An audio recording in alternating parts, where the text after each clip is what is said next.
সবাইকে স্বাগত জানাচ্ছি সিএমজি বাংলার সাপ্তাহিক আয়োজন সবুজ পৃথিবী অনুষ্ঠানে। কৃষিভিত্তিক এই আয়োজনে পুরো সময় আছি আমি আফরিন মিম।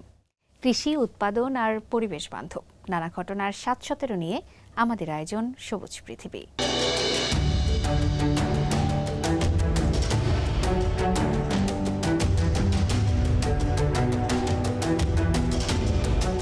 $২৩ বিলিয়ন মূল্যের চুক্তি স্বাক্ষরের মধ্য দিয়ে চীনে অনুষ্ঠিত হয়ে গেল ২১তম চীন আন্তর্জাতিক কৃষি বাণিজ্য মেলা। এবারে মেলায় কৃষিক্ষেত্রে সক্ষমতা বৃদ্ধি বিষয়ক ফোরাম এবং দারিদ্র্য থেকে উত্তরণে কৃষি পণ্যের প্রচারমূলক অনুষ্ঠান সহ বিভিন্ন কার্যক্রম অনুষ্ঠিত হয়েছে। এতে ১ লাখেরও বেশি দর্শনার্থী এবং প্রায় ৫০,০০০ ক্রেতা অংশগ্রহণ করেন। বিস্তারিত থাকছে শুভ আনোয়ারের প্রতিবেদনে।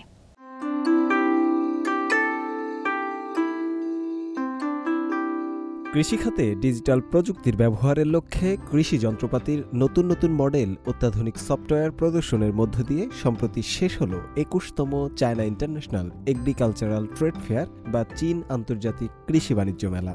দক্ষিণ চীনের কুয়াংতং প্রদেশের কুয়াংচৌ শহরে আয়োজন করা হয় এ মেলার। এবারের মেলায় ২৩.৬ বিলিয়ন ইউয়ান মূল্যের চুক্তিও স্বাক্ষর করেন অংশগ্রহণকারীরা। কৃষিজাত পণ্যের গুণগত মান বৃদ্ধি এবং পরিবেশের সুরক্ষার জন্য নতুন নতুন প্রযুক্তি পণ্য ছিল এবারের মেলার মূল আকর্ষণ। বিশেষ করে কৃষিকাজকে আরও সহজ ও দক্ষ করে তুলতে সক্ষম স্বয়ংক্রিয় ট্রাক্টর, ড্রোন এবং বিভিন্ন ধরনের সেন্সরযুক্ত যন্ত্রপাতি প্রদর্শন করা হয়। এছাড়া মেলায় কৃষিক্ষেত্রে সক্ষমতা বৃদ্ধি বিষয়ক ফোরাম এবং দারিদ্র্য থেকে উত্তরণে কৃষি পণ্যের প্রচারমূলক অনুষ্ঠান সহ বিভিন্ন কার্যক্রম অনুষ্ঠিত হয়। এতে ৩,০০০-এরও অধিক প্রদর্শক, ২০,০০০-এর বেশি পণ্য প্রদর্শন এবং ১ লাখেরও বেশি দর্শনার্থী, প্রায় ৫০,০০০ ক্রেতা অংশগ্রহণ করেন। মেলায় আন্তর্জাতিক সহযোগিতা প্রদর্শনী বিভাগে কাজাখস্তান সহ ১৫টি দেশের ৬০টিরও বেশি কোম্পানি শত শত কৃষি পণ্য প্রদর্শন করে। মেলায় বৈশিষ্ট্যপূর্ণ উদ্ভাবনগুলোর মধ্যে ছিল চীনের বিজ্ঞান একাডেমির তৈরি একটি ৬ টন ওজনের ৩ মিটার উঁচু চালকবিহীন স্বয়ংক্রিয় ট্রাক্টর। এই ট্রাক্টরটিতে রয়েছে স্বয়ংক্রিয় ড্রাইভিং, বাধা এড়ানো এবং স্বয়ংক্রিয় পথ পরিকল্পনার সক্ষমতা। অপারেটররা মোবাইল অ্যাপ বা ট্যাবলেটের মাধ্যমে এটি পরিচালনা করতে পারবেন। উদাহরণস্বরূপ, এটি ১ ঘন্টায় প্রায় ২ হেক্টর জমি চাষ করতে পারে, যার অর্থ এটি যদি ১০ ঘন্টা পরিচালিত হয় তবে একদিনে ২০ হেক্টর জমি চাষ করতে সক্ষম।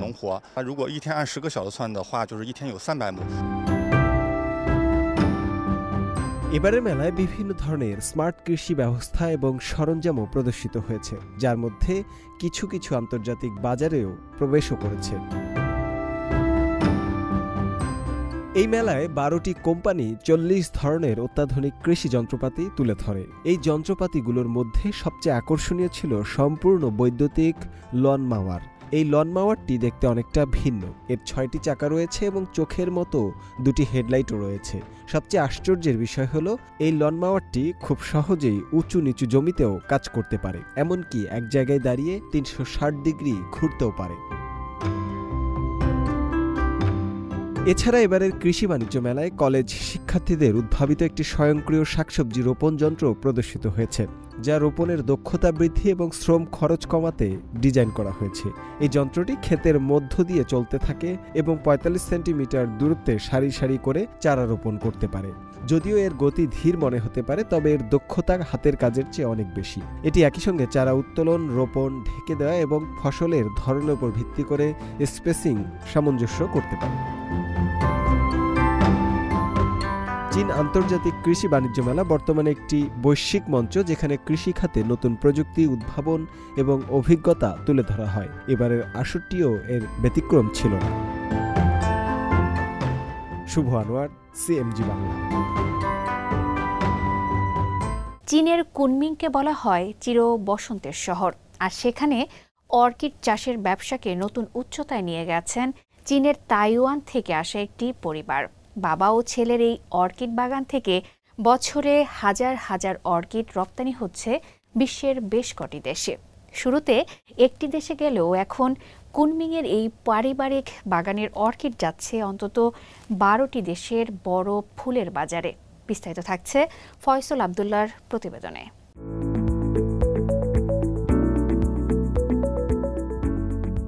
চীনের তাইওয়ান থেকে তারা এসেছিলেন মূল ভূখণ্ডে। পরিবারের বাবা ও ছেলে তাদের পারিবারিক অর্কিড ব্যবসাকে এক নতুন উচ্চতায় নিয়ে যেতে করেছেন অক্লান্ত পরিশ্রম।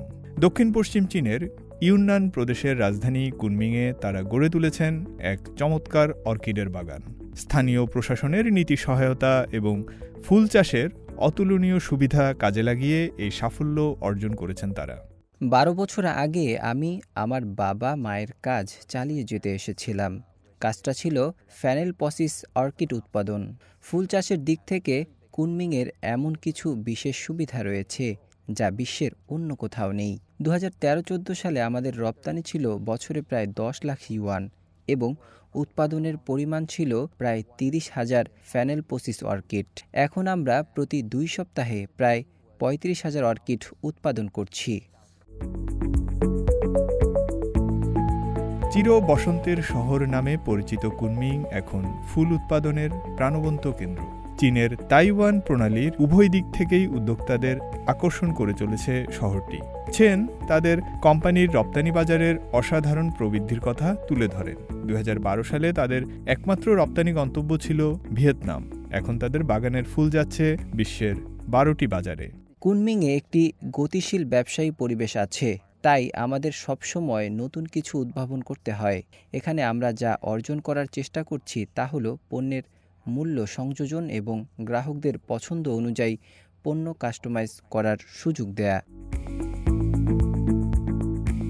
কুনমিংয়ের শক্তিশালী নীতিগত সহায়তা, অনুকূল ব্যবসায়িক পরিবেশের সঙ্গে ছেনদের রয়েছে নিজেদের দক্ষতার বিকাশ ও ধীরে ধীরে বেড়ে ওঠা আত্মবিশ্বাস। সেই সঙ্গে চীনের বেল্ট অ্যান্ড রোড উদ্যোগের ফলে ভবিষ্যতে আরও অনেক ব্যবসায়িক সুযোগ তৈরি হবে বলেও আত্মবিশ্বাসী ক্রিস্টোফার চেন। আগামী 2 থেকে 3 বছরের মধ্যে গ্রিনহাউস উৎপাদন ক্ষেত্র কয়েক গুণ বাড়ানোর পরিকল্পনাও করেছেন তারা। ফয়সল আব্দুল্লাহ, সিএমজি বাংলা। চীন জুড়ে মোট 120 মিলিয়ন টন শরতের শস্য কিনেছে গ্রিন এন্টারপ্রাইজগুলো। চীনের জাতীয় খাদ্য এবং কৌশলগত সঞ্চয় প্রশাসন এই তথ্য জানিয়েছে। হনান, চিয়াংসু, হেলংচিয়াং এবং আনহুয়ের মতো প্রদেশগুলো মধ্যম ও শেষ মৌসুমের চালের ন্যূনতম ক্রয় মূল্য নির্ধারণ করেছে। এই 4টি প্রদেশে শস্য চাষিদের ফসল বিক্রির সুবিধার্থে 200টিরও বেশি ক্রয় স্পট স্থাপন করা হয়েছে। বর্তমানে দক্ষিণাঞ্চলে মধ্যম ও শেষ মৌসুমের ইন্ডিকা চালের ক্রয় প্রায় 40 থেকে 50% দাঁড়িয়েছে। অন্যদিকে উত্তর পূর্বাঞ্চলে জাপানিকা চাল কেনার পরিমাণ প্রায় 20%। উত্তর ও উত্তর পূর্ব চীনে ভুট্টা কেনার পরিমাণ 20% থেকে 30% দাঁড়িয়েছে এবং উত্তর পূর্বাঞ্চলে সয়াবিনের পরিমাণ প্রায় 15%। আরবিকা কফির জন্য বিখ্যাত চীনের ইউনান প্রদেশ। কফির উৎপাদন ও রপ্তানিতে চীনের শীর্ষস্থানীয় এই অঞ্চল। এখন চলছে এ অঞ্চলে কফি সংগ্রহের মৌসুম। সংগ্রহ শেষে এখানকার কফি চলে যাবে ইউরোপের বিভিন্ন দেশে। পরিসংখ্যান বলছে চলতি বছরের জানুয়ারি থেকে অক্টোবর পর্যন্ত এই অঞ্চলের পুয়েট সিটির কফি রপ্তানি হয়েছে 19,000 টন, যা গেল বছরের একই সময়ের তুলনায় 376.9% বেশি। বিস্তারিত থাকছে হোসনে মোবারক সৌরভের প্রতিবেদনে।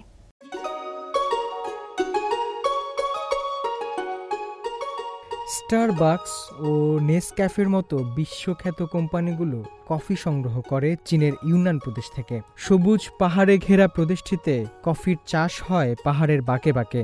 সাধারণত বছরের এই সময়টাতে এখানে সংগ্রহ করা হয় কফির দানা, যেখানে বিভিন্ন কফি প্রতিষ্ঠানের কর্মীরা এখন ব্যস্ত সময় পার করছেন তাজা দানা সংগ্রহের কাজে।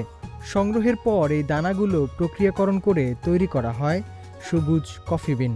এর 1 মাস পর করা হয় রপ্তানি। ইউনানে তাজা কফি বিন উৎপাদনে বিশ্বখ্যাত পুয়েট সিটি। চলতি বছরের প্রথম 10 মাসে এ শহর রপ্তানি করেছে 19,000 টন কফি বিন, যা কিনা আগের বছরের চেয়ে প্রায় 377% বেশি। এছাড়াও এই প্রদেশের পাওশান সিটির গ্রিন কফিও রপ্তানি হচ্ছে।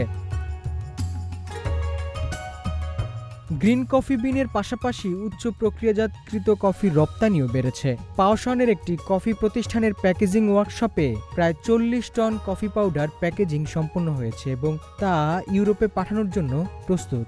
সাধারণত প্রক্রিয়াজাতকৃত কফি পণ্যের রপ্তানি মুনাফা গ্রিন কফি বিনের তুলনায় প্রায় 15% বেশি। আন্তর্জাতিক বাজারে উচ্চ প্রক্রিয়াজাতকৃত কফি বিক্রির পরিমাণ বাড়ছে। আমাদের কফি প্রক্রিয়াকরণ প্রযুক্তি এখন অনেক উন্নত। এতে করে আমরা ক্রেতাদের সাথে আরও দর কষাকষি করতে পারি। কফি রপ্তানি আরও বৃদ্ধি করার জন্য পণ্যে শুল্ক কমানোর উদ্যোগ নিয়েছে প্রশাসন। তারা পাওশানের কফির ক্ষেত্রে 31টি স্ট্যান্ডার্ড তৈরি করেছে। এতে করে 5 লাখ ইউয়ান শুল্ক ছাড় পাবে তারা। এদিকে চীনের অভ্যন্তরীণ কফি বাজারেও ইউনানের কফির চাহিদা দিন দিন বাড়ছে, যে কারণে অনেক প্রতিষ্ঠানই তাদের উৎপাদন বাড়িয়েছে। গত এপ্রিলে পাওশানের কফি এন্টারপ্রাইজগুলোতে নতুন প্রোডাকশন লাইন স্থাপন করায় তাদের উৎপাদন সক্ষমতা ছাড়িয়ে গেছে 6,000 টনেরও বেশি। নতুন ক্রেতারাও আগামী ফেব্রুয়ারি পর্যন্ত অর্ডার বুক করে রেখেছে। ফলে প্রতিষ্ঠানগুলো এই চাহিদা পূরণের জন্য এখন নতুন কারখানা তৈরিতে মনোযোগী হয়েছে। বিগত কয়েক বছর ধরে আমাদের কফি বিক্রি প্রতি বছর 15 থেকে 20% হারে বাড়ছে। এবছর পুরনো ক্রেতার পাশাপাশি নতুন আরও 17 জন যুক্ত হয়েছেন। আমাদের 12,000 টন বার্ষিক উৎপাদন ক্ষমতা সম্পন্ন একটি নতুন কারখানাও নির্মাণাধীন। ওইটা আগামী বছরের মে মাসে উৎপাদনে যাবে। কুনমিং কাস্টমসের সাম্প্রতিক পরিসংখ্যান অনুসারে রপ্তানির পরিমাণ এবং মানের বিচারে চীনে প্রথম স্থানে রয়েছে ইউনানের কফি। হোসনে মোবারক সৌরভ, সিএমজি বাংলা। 2024 সালে এশিয়া প্যাসিফিক ইকোনমিক কোঅপারেশন শীর্ষ সম্মেলনের স্বাগতিক দেশ ছিল পেরু। অ্যাপেকের সহযোগিতার কারণে পেরুর কৃষি খাতের উল্লেখযোগ্য উন্নয়ন হয়েছে। পেরু কিভাবে কৃষিখাত উন্নয়ন করেছে সে বিষয়ে বিস্তারিত জানাচ্ছেন শান্তা মারিয়া।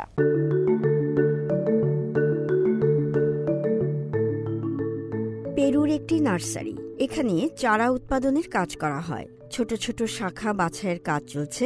এখান থেকে আঙুর গাছের কলম চারা তৈরি করা হবে। 2024 সালের অ্যাপেক বা এশিয়া প্যাসিফিক ইকোনমিক কোঅপারেশনের শীর্ষ সম্মেলনে স্বাগতিক দেশ ছিল পেরু। অ্যাপেক সহযোগিতার ফলে পেরুর কৃষি খাত অনেক এগিয়ে যাচ্ছে। ব্লুবেরি এবং আঙুর উৎপাদনে বিশ্বে শীর্ষে রয়েছে পেরু। পেরুর অর্থনীতির অন্যতম প্রধান স্তম্ভ হল তার কৃষিপণ্য রপ্তানি। যুক্তরাষ্ট্র ও ইউরোপীয় ইউনিয়নের বাজার পেরু ধরেছে অনেক আগেই। অ্যাপেকে যোগ দেওয়ার পর এশিয়া প্যাসিফিক দেশগুলোর বাজারে সুবিধা পেয়েছে পেরু। বিশেষ করে চীনের বাজারে বেশ ভালো অবস্থান গড়ে নিতে পারছে। পেরুর বিকাশমান কৃষি খাতে ভিভেরো ভাইনেডো অন্যতম প্রধান প্রতিষ্ঠান। এই নার্সারি টেবল গ্রেপের বা আঙুরের জন্য চারা উৎপাদন করে। 3 দশক আগে প্রতিষ্ঠিত ভিভেরো ভাইনেডো কোম্পানি পেরুর কৃষি খাতের উন্নয়নেও বড় অবদান রেখেছে। এই প্রতিষ্ঠান বছরে 2 মিলিয়নের বেশি গ্রেপ ভাইন তৈরি করে। এখানে কৃষি শ্রমিকরা গ্রেপ ভাইনের কলম চারা তৈরি করে হট হাউসে রাখে। এইসব কলম চারা রোগ প্রতিরোধক শক্তি সম্পন্ন এবং কীটপতঙ্গ এদের সহজে আক্রমণ করতে পারে না। আমাদের একটি গ্রিন হাউস আছে, ফলে আমরা সারা বছর ধরেই উৎপাদন করতে পারি। ফলে আমরা অক্টোবর, নভেম্বর, ডিসেম্বর এবং মে, জুন মাসে বলতে গেলে সারা বছরই আঙুর সরবরাহ করতে পারি। সম্প্রতি চীনের বেল্ট অ্যান্ড রোডের উদ্যোগের আওতায় নির্মিত চ্যানসে বন্দরের কার্যক্রম শুরু হয়েছে। ফলে অপেক্ষাকৃত কম সময়ে চীনের বাজারে পেরুর আঙ্গুর পৌঁছানো সম্ভব হবে। চীন ও পেরুর দূরত্ব অনেক, চাহিদাও বেশি, শিপিং কোম্পানিগুলোর প্রক্রিয়াও একটু জটিল। কিন্তু এখন চেনসে বন্দর উদ্বোধনের পর ভ্রমণ সময় অনেক কম লাগবে বলে সুবিধাজনক বিকল্প তৈরি হবে। চীনের বাজারে পেরুর আঙুর ও ব্লুবেরির চাহিদা দিন দিন বাড়ছে। সামনে রয়েছে চীনের নববর্ষ বা বসন্ত উৎসব। এই উৎসবকে কেন্দ্র করে উৎপাদন ও রপ্তানি আরও বাড়বে বলে আশা করছেন পেরুর ফল উৎপাদকরা। Santa Maria, CMG Bangla. প্রিয় দর্শক, আমরা অনুষ্ঠানের একদম শেষ পর্যায়ে চলে এসেছি। অনুষ্ঠানটি টেলিভিশনের পাশাপাশি সামাজিক যোগাযোগ মাধ্যমে দেখতে www.facebook.com/cmgbangla এবং ইউটিউব চ্যানেল সিএমজি বাংলাতে ক্লিক করুন। আগামী সপ্তাহে আবার দেখা হবে একই দিন একই সময়ে। সবাই ভালো থাকুন, নিরাপদে থাকুন, আর থাকুন সবুজের সঙ্গে।